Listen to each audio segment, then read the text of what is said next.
That's probably the best answer any of our politicians can give us at this point. What is it with this post office thing?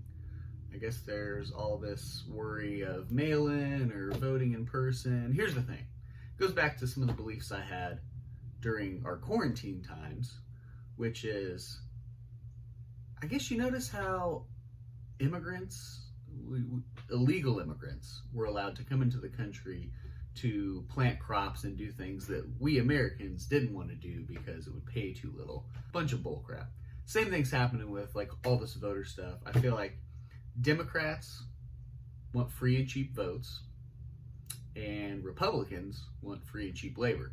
And as long as both of those things are fulfilled, even with illegal immigrants, then they're both happy. But if one side has it one way and the other side doesn't get their way, it's going to upset the apple cart. Remember, people, it's two sides of the same coin.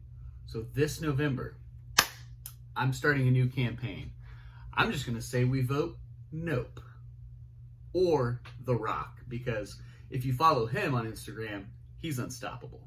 At this point, I have to believe that we have brighter, better, more sound, more intelligent people in politics. Not even in the rest of society, which I know that's a fact, but just in politics alone. You can just take DC.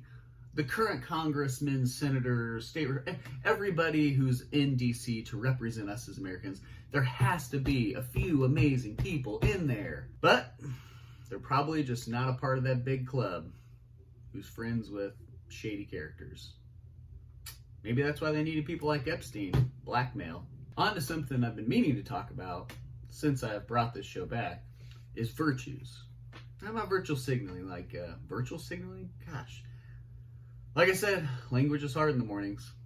Virtue signaling, who knows what that means? Just making your virtue more important than somebody else's. That's the problem. Virtues aren't bad. Virtues are a good thing. But I feel like in today's society, everyone has virtues, and those virtues are running wild. Nobody is aligning their virtues. They all think that theirs is better than everybody else's, and that you should comply with theirs. No one's coming together and actually talking and having conversations. And if they are, the media sure as heck is not portraying it that way. They're probably siding people. Remember, don't be sided. Red, blue, black, white, mask, no mask. As soon as they side you, the idiots at the top win the game. We cannot let the idiots win by siding us and pitting us against each other.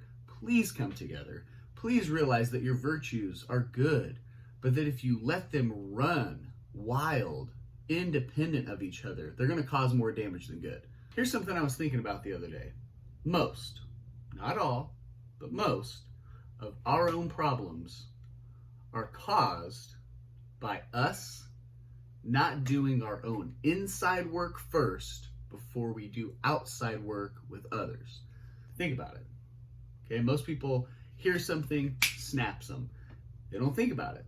They don't do their own inside work on the issue or why they're struggling with it, and then debate or talk to somebody or have a conversation about what they found out on why they feel certain ways, instead of just snapping, flying off the cuff, putting a stupid social media post out there, discontinuing friendships, cutting people out of their life. I guess that's the cancel culture we're talking about, which is like the dumbest thing I've ever heard of. It's going to be a beautiful day out today. Here in Indianapolis, supposed to be mid-70s, sunny. Get outside, enjoy it, turn the news off. If there's two things you do today, don't look at the news and don't step on the scale. You'll have a much better day, trust me. Also, don't get triggered today, okay? Do your inside work first before you approach other people or say something that you might regret. But then you might be one of those people who is just like hashtag no regrets ever. You know, you could be that person. It's been real. It's been fun. It's been real fun. Have a great day.